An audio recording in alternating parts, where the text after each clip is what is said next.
Welcome to the Woodpreneur podcast, the best podcast for the business and marketing side of the sawmill, lumber, and wood industry. What's a woodpreneur? If you have a business where you make money as a woodworker, sawmill owner, selling slabs, or a content creator, then you're a woodpreneur. My name's Steve Larziliere, and I started Woodpreneur Life, Acres of Timber, and the Woodpreneur podcast just for makers, wood entrepreneurs, and small business owners just like you. We're on a mission to empower thousands of wood businesses to grow sustainably and put out great products. Each week, I interview makers, sawyers, content creators, and 6- and 7-figure entrepreneurs that know the wood industry inside and out. With topics covering everything from the urban lumber movement, sustainable sourcing and design, we'll discuss the ins and outs of how to grow, monetize, and fully immerse yourself in the woodpreneur lifestyle. If you're a hobbyist, a full-time wood business owner, part-time entrepreneur who wants to become a content creator, or quit your day job to pursue your dreams, the Woodpreneur podcast is just for you. Thanks so much for listening. Now enjoy this episode. Hey, welcome to a brand new episode of the Woodpreneur podcast. Is your host, Steve Larziliere. Today's guest is Travis DeVine from DeVine Woodworking. How you doing, Travis? I'm doing all right, Steve. How about you? Well, I don't really get the chance to talk to too many New York City people, and so I'm excited to talk to you. I don't know if you know, but I'm originally from New York, so I don't know, just love talking to New Yorkers. Tell us about your business. How'd you get started? Sure. So, New York is a kind of a special place to do business in. It's a little outside of what I think a lot of other kind of urban areas have to deal with. There's a lot of competition here, but there's also a lot of work. So my business, I started probably around 5 years ago by myself. And yeah, we do custom built-ins and custom furniture for people. And I take like a really artistic approach to things, and I collaborate a lot with my clients, and we make some really unique pieces. That's awesome. Give us your background. How'd you get into this business? Sure. So I am originally from California, actually. I have been an artist my whole life. I've done all sorts of art forms. I originally started out as a sculptor, dabbled in carpentry and stuff. And I started coming out to New York during the summertime in between school years. My uncle is a cabinet maker out here. And so I started working with him, apprenticing with him. I started sweeping floors when I was, 14, and really fell in love with New York. I always wanted to come out here, and I had an opportunity to actually work on a movie. I sculpted a lot of like monster figures. I really wanted to work in the film industry. So I got an opportunity to work on a horror movie out here, and I took it. So 2 weeks out of high school, bought a plane ticket, no money in my pocket, came out and apprenticed on a movie with a director called Larry Fessenden. And yeah, it was a lot of fun, learned a lot, worked in the film industry for a while, actually, probably, I want to say maybe 3 or 4 years. And I still do it every now and then. I'm a production designer. I made a lot of friends in the film industry. So I love doing that, but unfortunately, at the end of the day, you're destroying sets and all the things that you just built. And so it didn't really scratch the itch that I needed scratched for making quality pieces for people that are enjoyed. It's nice when the movie comes out, but yeah, I started just really falling in love with carpentry there, kept kind of doing contract work, and became a lead carpenter for a renovation company in the city here called Icon. And yeah, that was really good. I was a lead carpenter with them for probably about 2 years, and, did renovation works, high-end restoration stuff. And yeah, learned a lot about construction. I mean, I've done all sorts of stuff. I'm sure you talk to a lot of people that just their backgrounds are super eclectic, and mine is just as eclectic as anybody else's. I kind of bounced around, and I've kind of done all sorts of stuff. I decided at a young age that I really wanted to become just kind of like a master craftsman. I really just wanted to learn everything. So I ended up following quite a few different professions, just kind of learning everything. So I followed a plumber in plumbing, an electrician, learned electrical work, worked with an architect for a while and kind of built custom stuff for them. I even worked with a wallpaper guy for a summer, learned wallpapering. I've tried to do everything, poured concrete, put up drywall, all sorts of stuff. Probably about 5 years ago, I was, building custom pieces with my uncle, and things were going really well. And I was like, well, I really want to kind of branch off, do my own thing. So kind of during the beginning of the pandemic, I would say, we got shop space in the South Bronx. That's where I'm at right now. And yeah, I just kind of started doing custom pieces for people. I really like the variety that comes with doing this type of profession. And it's really great in New York. You get a lot of opportunities to really build some unique stuff. There's a lot of challenges with apartments here. They're short on space. So you have to be really clever with your design. And I love meeting people, working with clients. And yeah, I'm kind of like all over the board, but right now I'm really focused on doing custom built-ins. And yeah, it's been going really well. Right now we're booked out almost a year in advance. And we've just been doing back-to-back projects. And I'm still in the early stages, I would say, of business where I'm trying to find my identity really as you can do. Can you tell me about the first, like, how did you get your first clients? Oh, man, let me try to think back. I think it was like through friends. I had a friend hit me up. They have a really old home out in Long Island, and they needed their French doors replaced. And I was already kind of dabbling in stuff. And I had done some work through Craigslist, but this was like my first like real challenging carpentry job. So French doors, I don't know if you've ever made them, but they are extremely challenging to do. And basically, I made it all out of solid white oak, and each door was like 100 pounds. I reused the original glass. The doors originally were like 100 years old. And yeah, so that was kind of the first one that I can remember that was really me like being like, okay, I'm going to do my own thing and just kind of take on work. And I got a lot of work pretty randomly early on, some through there's an app called Nextdoor, which is like people in a neighborhood can ask questions. I worked for a French couple in Bushwick for a while, built out like almost their entire house over like a year. Yeah, I mean, kind of take work where you can get it, but I have been here probably around 12 years now. But at the time, I had been here long enough that I just knew a lot of people, and I was really, really hungry, and so I just kept just kind of asking people for work and doing stuff, and people reached out and kind of grew. I started an Instagram. People found me that way early on a lot. It's funny, like you talk to somebody in New York City that has a woodworking business, like they have to have a shop, right? Good, like outside of the city, most people own homes, so they have it in their garage, right? And in which is a very interesting sort of space because it actually forces you to focus on making money because you got rent to pay, right? Isn't that right? Yeah. It's an expensive city. It's an expensive city, but you get to charge more too, right? That too. I mean, those things kind of go hand in hand, especially when you're doing kind of the area of business that I do, which is, custom work for people. So there's a bit of a premium there. Yeah. Yeah. Yeah.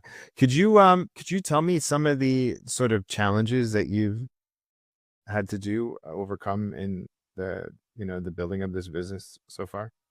Oh my God, so many. So I don't really have like a traditional education background, and like I'm pretty clever, but I don't really know a ton about like how to go about things professionally. So a lot of this has been trial and error, I would say. What I would say makes me successful is that I'm able to do the work I want now.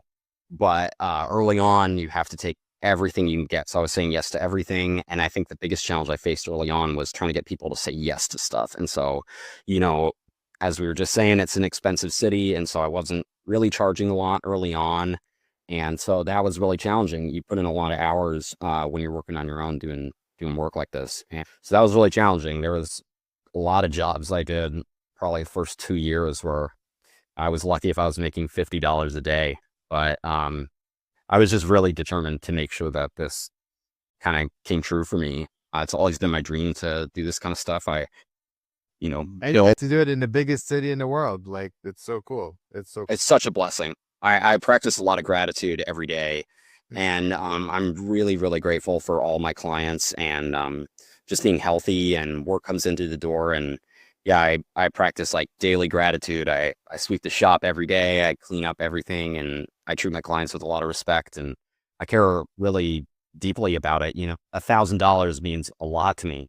So when people are asking me to build these, projects that are $20,000, $30,000, I care really deeply. And I make sure that everything is perfect. So that's kind of been what has driven me to this point now, I think, is that people can really tell the quality of work that they're getting. And it's taken me a long time to get here. I mean, every project I do is different from the last. So Can you tell me what's the vision? Where do you want to take it? so that's been changing a lot for me over the past 6 months. Originally, I was open to everything. And I think a lot of business owners probably find this out, but you really need to find a niche. And I think right now I'm trying to aim towards doing custom built-in units, bookcases, Murphy beds, that kind of thing. So I'm steering away from more like traditional furniture as I would have before. Like I said, French doors. I built a bunch of tables for people. I stray away from that now. Now I want to do these kind of like larger scale, more intricate things. And so, um, yeah, I kind of just want to keep getting better at this. And that's my goal now. I would love to, have a 20-foot box truck with my name on the side, 5 employees. That's like my 10-year plan. But it's a long road until that happens. So, yeah. Yeah. Yeah. What and I know that your wife is part of the business, Chelsea, right? Yeah, she's my project manager, and I owe so much to her. She is like the most competent person I've ever met, and she just so happens to be my wife. It's incredible. But we kind of had an opportunity for her to take some time off work and really help me like get things to the next level. I was struggling really hard with doing like website SEO optimization. It's really challenging trying to work 12 hours a day, 10 hours a day, and then Switch to like marketing and administrative task, right? just emailing people back and scheduling things out. And yeah, I mean, it really, I would say that helped kind of like elevate us to the next level. And I mean, that was really, really tough for me. I am a pretty stubborn guy by my nature, and just kind of accepting help from someone and asking for help was like really huge. And she's incredible. I mean, she and I work together every weekend. We do client meetings on Sundays, and she's been with me like every step of the way, always supporting me. I owe a lot to her. That's cool. That's very cool. Tell me, like, I know being in New York City, you must have a lot of influences in terms of like business direction. I mean, do you like wander down to Soho or check out other people's works? Are there people that you'd like to like, it doesn't have to be New York City, but like businesses that you see, like, man, I really like what they're doing, you know?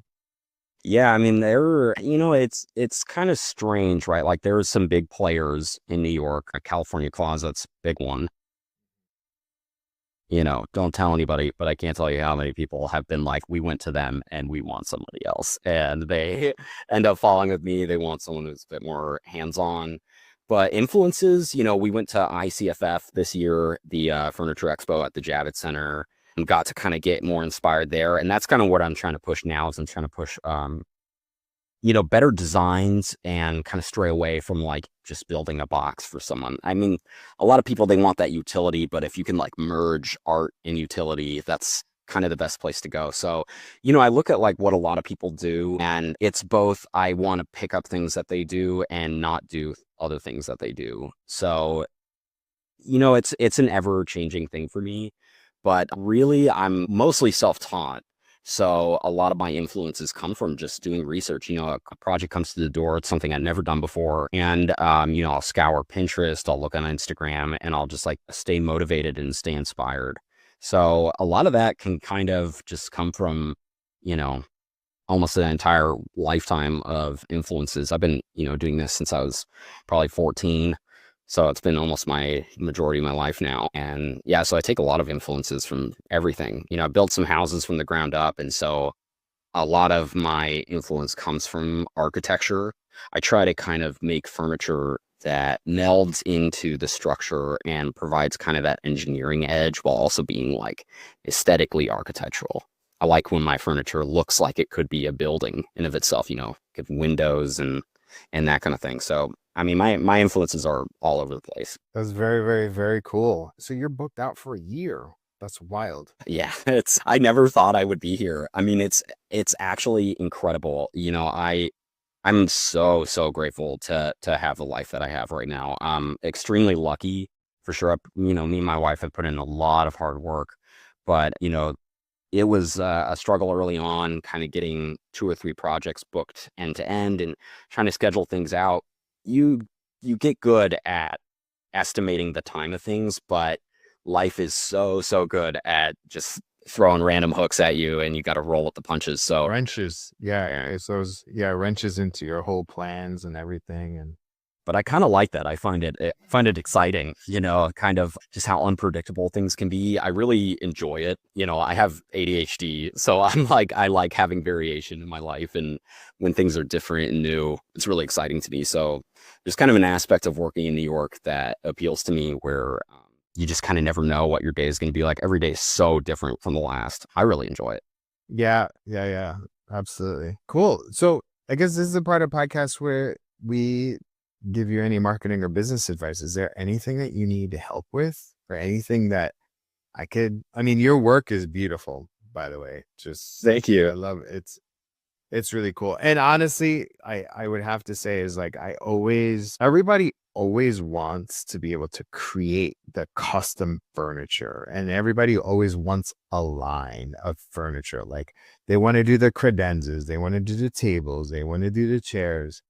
And I'm like, for my listeners that are, but what you're doing is, it's, the word isn't utilitarian, but it's so you provide an aesthetic need. People need a space. They want to make use of the space underneath their stairs. They want to make use of the wall. It's like, and then you get to craft like an original design based off of their specs. And so it's just like, it's really cool. I just love your business model. And it's something that like back, and I tell everybody about. Tell me, what do you need help with? How can I help you? Well, first off, thank you so much for the accolades. I really appreciate that. I mean, I'm extremely lucky. I think anyone trying to go into this, you got to be grateful for every day. I mean, there's so many people that have to do a job that they hate, and when you get to kind of do this thing, and you have that opportunity, you got to be grateful for every opportunity that can come your way. And I really love my clients. And yeah, I mean, I'm really like inspired by Bauhaus design, Frank Lloyd Wright. And so a lot of like spaces that are kind of conducive to the human body existing in them. I'm like a firm believer in, a space kind of defines the life that lives within it. And, that's kind of your job as a custom furniture designer and maker, is you really have to understand someone's life. And, so now I've been more interested in kind of taking a social media forward approach to things. There's something that's always really like appealed to me about like making YouTube videos and stuff like that. And so I think what I'm finding difficult now is like, how do I like incorporate, kind of the philosophies I've been talking about with kind of what I would consider a pretty unique work life balance that happens in New York City. I mean, you're bouncing all over the place into incredible apartments in the city and doing all sorts of things. And so I don't really know how to convey that. I'm using social media almost exclusively like a gallery of my work, but I'd like to do something else. I don't know if that's Reels or TikTok. And I'm not really sure where to go with it. And I don't really know how to grow a social media following. We've gotten some followers. And so that's kind of what I'm curious about now, is like, how do I like apply what is happening to us now, especially as like a young business when things are ever evolving? Like, I don't really know how to take the time to do that, how to really set up a social media plan. So I guess I'll just ask like your advice, like how do you approach social media with the goal in mind to grow it and, I don't know, forge an identity on the internet? I'm not entirely sure how to do that. Yeah, I love this question, and I feel like a lot of people, ask this question. It's like, how do I grow a social media account? And so my question to you back is, and this will help me, it's like, for what purpose? Why do you want to grow social media? Yeah, I think that's the thing that I've been struggling with. I think the appeal to do it is to kind of put myself out there. I've been a performance artist in my life too. I did professional ballet dancing for a while. I've done acting on the stage in front of the camera. And so I kind of like that performance kind of thing, but I don't really want to use it as a way to get business. I don't know if that's like a good strategy. I don't really I don't really know if you can get a lot of business by having a big social media. So I suppose my goal would be to do it like for fun, I suppose. Yeah. Okay. Okay. All right. So this is a hard question because nobody's ever asked me to do it for fun, right? Like, is it, like I'm gonna push you a little bit more because I know how to help you if you know exactly what you want. And part of it too is like just be real. Like if you had 10,000 followers and they were all your ideal audience and it wasn't just woodwork, like do you want your followers to be other woodworkers or do you want them to be your eventual clients? So this question is really interesting because in my head I think I know what you mean, but maybe you're not saying it. So like if without judgment of yourself or judgment of like what anybody would think of you, why do what do you really want social media for? Hmm. Now that's a hard question back. I think that this is kind of what I've been trying to figure out. I have this desire to do it, but I think that kind of end goal, I'd love to be, sponsored by tool companies. I'd love to kind of maybe show other woodworkers and other entrepreneurs trying to get into this space another approach that you can do to things. I think a lot of people probably struggle trying to get into this. Like, how do you actually do this? And I've seen a bunch of approaches. Like, some people try, TaskRabbit, a Craigslist, or just joining another big company. But you have so much volition over your life to really make your dreams come true. And I think that that's kind of been a big motivator for me. So I think I would want to show people that it's like that you can have like this kind of an amazing life and approach. You do have to get lucky and you do have to work extremely hard.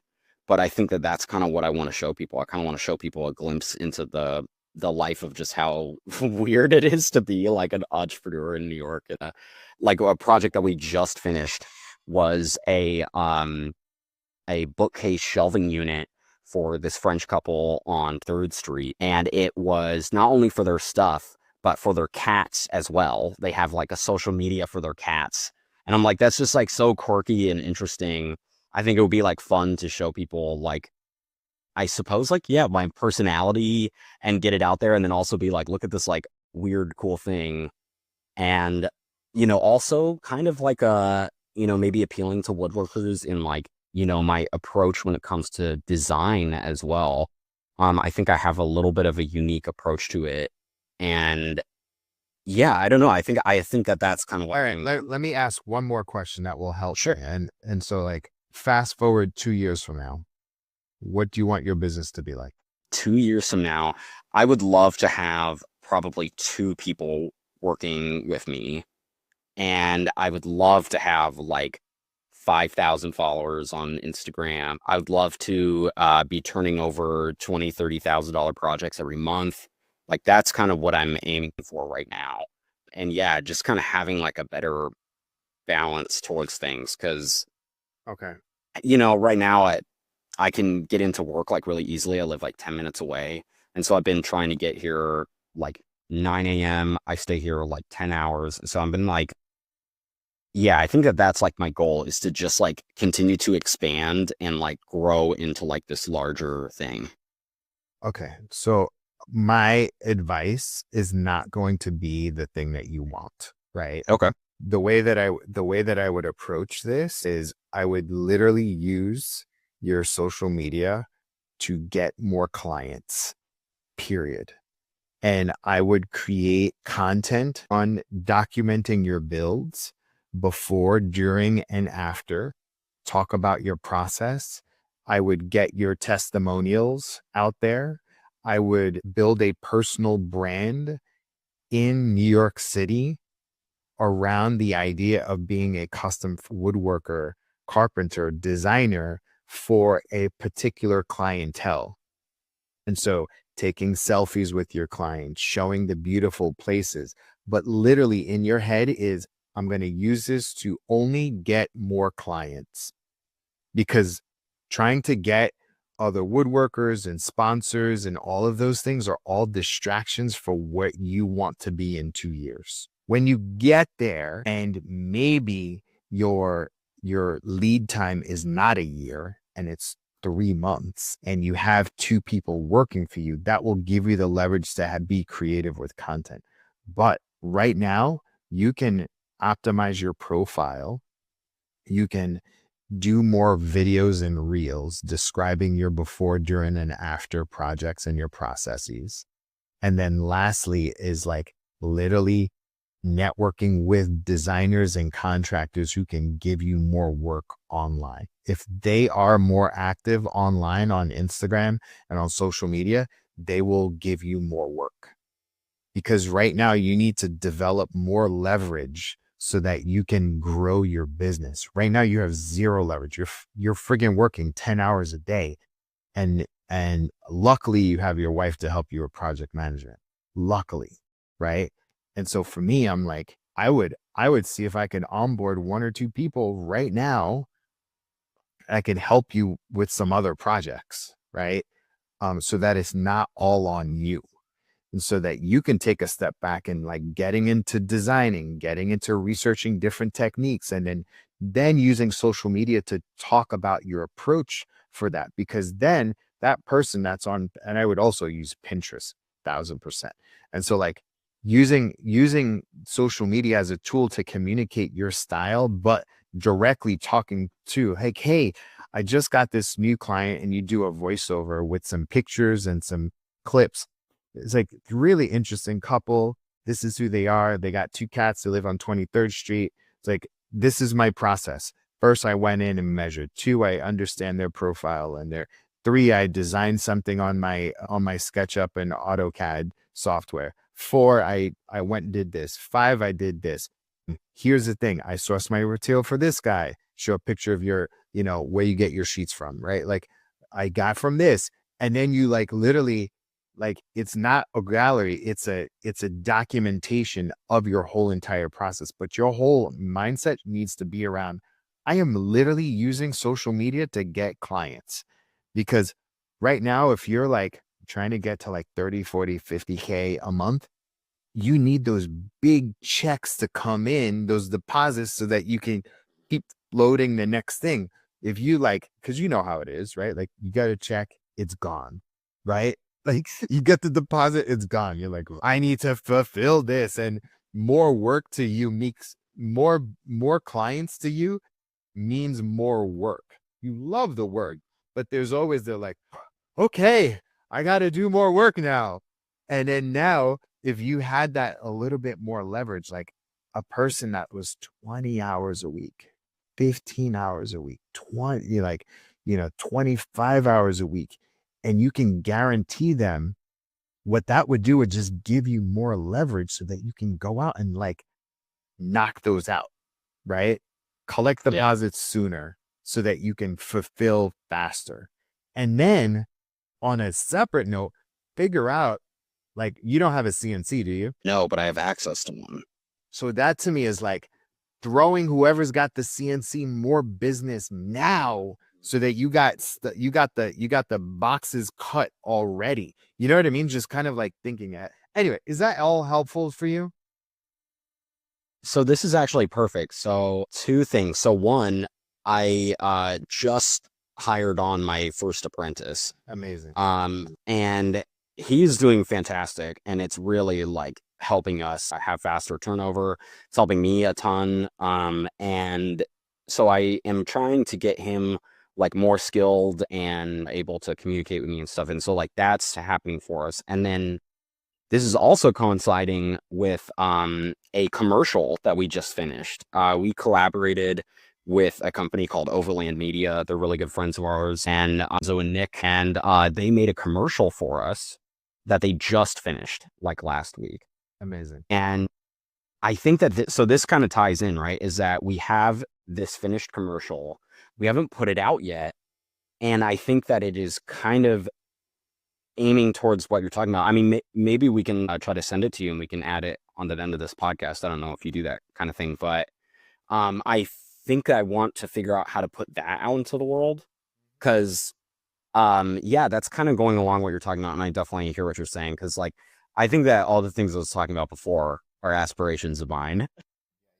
Uh, yeah, I definitely am trying to get to that more. Yeah, Honestly, the biggest thing is like getting super clear. You get super clear for yourself. And part of that is like paint a vision. And this is for everybody. So it's like, you got to paint a vision of where you want to be in 2 to 3 years. And then literally everything that you do today is working towards that. Right. Like, yeah, because it'll help you just get clear. Anyway, is that helpful? super helpful, Steve. Yeah, because I think that I am easily distracted. So I'm like, We're all distracted. We're all distracted. It's just yeah, yeah. cool. All right. Tell everybody your Instagram and your website so they can follow you. Yeah, of course. So Instagram is DeVine Woodworking. That's DeVine. That is my mom's maiden name, Divine. And our website, same thing, DeVine Woodworking. We do New York City custom built-ins and furniture. Awesome. Thank you so much, Travis, for your time. I look forward to getting your story out to the Woodpreneur community. Of course. Thank you so much, Steve. All right. Bye.